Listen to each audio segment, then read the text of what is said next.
எல்லாருக்கும் வணக்கம். இன்னைக்கு ஒரு புது ஹாரர் ஸ்டோரி ஒரு வித்தியாசமான ஜோனலில் பார்க்க போகிறோம். மறைபொருள். ராஜி காஃபி கோப்பைகளை டிவியை நோண்டி கொண்டிருந்த தன் தம்பி ஆகாஷிடம் நீட்டினார். எங்கடா உங்கள் மாமா என்றால் கேள்வியாக. வேற எங்கே? மொபைல், நியூஸ் பேப்பர் எல்லாம் தூக்கிட்டு போய் பாத்ரூமில் செட்டில் ஆகி அரை மணி நேரம் ஆச்சு என்று நக்கலடித்தான். என் புருஷனை காலங்கார்த்தால் வம்பிழுக்காத என்று அவள் சொல்லும்போதே சரக் என்று கதவை தட்டினான். ஏய், திறங்க கதவை, யாரு பூட்டினது வெளியே என்று. ஆகாஷ் சிரித்து கொண்டே போய் கதவை திறந்துவிட்டு, மகா கேடி மாமா, உங்கள் பொண்டாட்டி உங்களை உள்ளே வச்சு பூட்டிட்டு பாவமாக மூஞ்சி வச்சுக்கிட்டு நீங்கள் எங்கன்னு என்கிட்ட நடிக்கிறா. சரத் அவளை செல்லமாய் முறைத்த பொழுது ராஜி நமுட்டு சிரிப்புடன் அவனுக்கு காஃபி கோப்பையை கொடுத்தாள். அம்மா அழைத்தால். சொல்லுமா. ரெண்டு பேரும் சாப்பிட்றாங்க, இப்போ கிளம்பிடுவாங்க. எனக்குத்தான் புது இடம், தூக்கமே வரலை. கெட்ட கெட்ட கனவாக வருது. நேற்று கூட யாரோ செத்து போன ஒருத்தர்கிட்ட பேசுகிற மாதிரி கனவு. பதறி அடித்து எழுந்தா இவர் நல்லா குறைட்டை விட்டு தூங்குறாரு. அவள் பேசி கொண்டிருந்ததை பற்றி மாமனின் காதில் கேலி பேசினான் ஆகாஷ். இருவரும் வாய் விட்டு சிரித்து கொண்டிருந்தார்கள். சரி, நான் அப்புறமா கூப்பிடுறேன்மா, வேலையெல்லாம் முடிச்சிட்டு பாருமா. என் கனவு பற்றி சொன்னதை கேட்டு ரெண்டு பேரும் சிரிக்கிறாங்க என்று குறை கூறிக்கொண்டே ஃபோனை வைத்தார். முறைத்து கொண்டு சாப்பிட்டு முடித்த இருவரிடமும் டிஃபன் கேரியர்களை கொடுத்து வழி அனுப்பினார். ஆண்கள் வீட்டை விட்டு கிளம்பியவுடன் அடுத்த வேலை ஆரம்பிப்பதற்கு முன்பு பெண்கள் சோபாவில் சாய்ந்து 2 நிமிடம் ஆயாசமாக கண்களை மூடுவது போன்ற இன்பம் வேறு எதுவும் இல்லை. அது அவர்களுக்கான தருணம். ராஜியும் சாய்ந்து அமர்ந்து 2 நிமிடம் கண்களை மூடினாள்.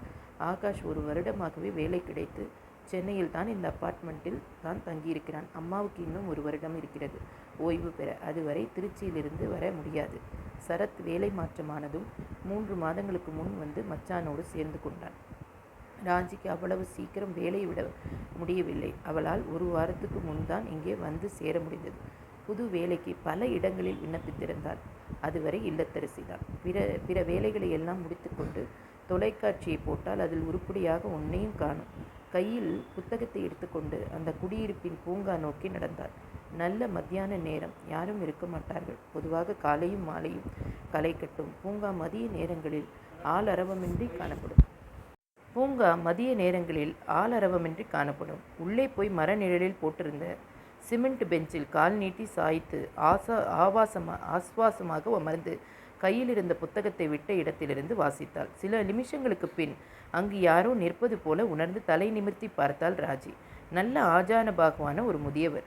கதர் சட்டையும் பைஜாமாவும் அணிந்திருந்தார். முகத்தில் ஒரு தேஜஸ். அவள் அவரை கேள்வியாய் நோக்கும் போதே அவர் பேசினார். நான் இங்கே உட்காரலாமா ராஜி? யோசனையோடு அங்கே இருந்த மற்ற சிமெண்ட் பெஞ்சுகளை பார்த்தாள். பொன்னே, இந்த பூங்காவில் நான் இளைப்பாற வேற இடங்கள் உள்ளது. ஆனால் தனியாக அமர்வதை விட உன்னோடு பேசி கொண்டிருக்கலாம் என்றுதான் நான் உன்னை கேட்டேன் என்றார். ராஜி உடனே சுதாகரித்து கால்களை மடக்கி கொண்டு இடம் விட்டு அவரை நோக்கி புன்னகைத்தாள். அவர் அமர்ந்து கொண்டே, என்ன படிக்கிற என்று அவள் புத்தகத்தில் அட்டையை நோட்டமிட்டார். அடடே, பேஷ், மிஸ் ஜானகி தேவன் எழுதினது. ராஜி அவரை பார்த்து லேசாக புன்னகைத்தாள். இந்த காலத்து பிள்ளைங்க இதெல்லாம் வாசிக்கிறீங்களே, நினச்சா மனசுக்கு ஆறுதலாக இருக்குது.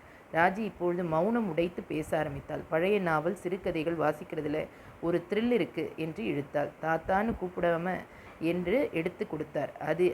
அதிவேக வாகனங்கள், டெலிஃபோன், மொபைல் இதெல்லாம் இல்லாத காலகட்டத்தில் வெளியான கதைகள் தர சுவாரஸ்யம் இப்போ இல்லைங்கிறது என் அபிப்பிராயம் தாத்தா என்றாள். ஆனால் எனக்கு இந்த காலத்து கதைகள், கவிதைகள் எல்லாம் பிடிக்குது. பின்னே நல்லா இருக்கே, நம்ம கருத்து வேறுபாடும் வயசு வேறுபாடும் என்று விட்டு சிரித்தாள். கொஞ்ச நேரம் பேசி கொண்டிருந்தார்கள். தாத்தா ஒரு விஞ்ஞானி என்று தெரிந்து ஆச்சரியப்பட்டாள். பசி வயிற்றை கிள்ளிய பொழுது அவரே, போமா, நேரமாகுது, பசிக்கும். இந்த கிழட்டு பையக்கிட்ட மாட்டிக்கிட்டோமேன்னு இன்னைக்கு மனசுக்குள்ளே தோற்றத்துக்கு முன்னாடி போய் சாப்பிடு என்றார். சரி தாத்தா, நான் கூட்டம் அதிகமாக இருக்கிற நேரங்களில் இங்கே வரதில்லை. பொண்ணே, நாளைக்கு இதே நேரம் வந்தையானா பார்க்கலாம் என்றார். சாப்பிட்டு முடித்ததும் ஒரு குட்டி தூக்கம் போட்டு எழுந்து பார்த்த பொழுது மணி 5. ராஜி எழுந்து முகம் கழுவி நடைப்பயிற்சி செய்வதற்காக மொபைல் எடுத்துக்கொண்டு வீட்டை விட்டு வெளியேறிய பொழுது அலைபேசி ஒலித்தது. ஆகாஷ் தான் அழைக்கிறான். சொல்லுடா அக்கா, இன்னைக்கு லஞ்சு சூப்பர். மதியமே சாப்பிட்டேன், நீ ஃபோன் எடுக்கவே இல்லை. ஆஹா, உன் வாயிலிருந்து பாராட்டா. மதியம் புக் எடுத்துக்கிட்டு பார்க் போயிட்டேன்டா. அங்கே ஒரு தாத்தா கிட்ட பேசிக்கிட்டு இருந்தேன், நேரம் போனதே தெரியல. பாருன், 1 வருஷமாக எந்த தாத்தாவும் என்கிட்ட பேசினதில்லை. நீ வந்து 1 வாரத்திலேயே உன் வயசுக்கு தகுந்த மாதிரி பாய் ஃப்ரெண்ட் தேடிட்ட. டாய் போடா, நல்ல தாத்தா, ஜாலியாக அரட்டை அடித்தார். அவர் சயின்டிஸ்ட் தெரியுமா? வெங்கட்ராமன்னு சொன்னார். நல்ல உயரமாக கதர் சட்டை போட்டுக்கிட்டு அவள் முடிக்கும் முன்பே ஆகாஷ் நிறுத்தினான். ஐயோ அக்கா, ஃபீலபிள் நீ சொல்கிற செத்து போய் ரொம்ப நாள் ஆச்சு. அவர் வீட்டிலேயே லேப் செட் பண்ணி ரிட்டையர் ஆன அப்புறமும் ஏதோ ஆராய்ச்சி செஞ்சுருக்கார். அதில் ஏற்பட்ட விபத்தில் அவர் இறந்துட்டார். இது நடந்து சில மாதம் ஆச்சு. நீ காலையில் சொன்ன மாதிரியே செத்துப்போன ஒருத்தரோட பேசியிருக்க. என்னடா சொல்கிறேன்? ஐயோ அக்கா, ஆமாம். நீ திரும்பவும் அவரை பார்த்தா பேச முயற்சிக்காத. நான் இன்னும் 1 மணி நேரத்தில் வந்துடுவேன். அதற்கு மேல் ராஜியின் மனம், உடல் எதுவும் அவள் கட்டுப்பாட்டில் இருக்கவில்லை. பதட்டம்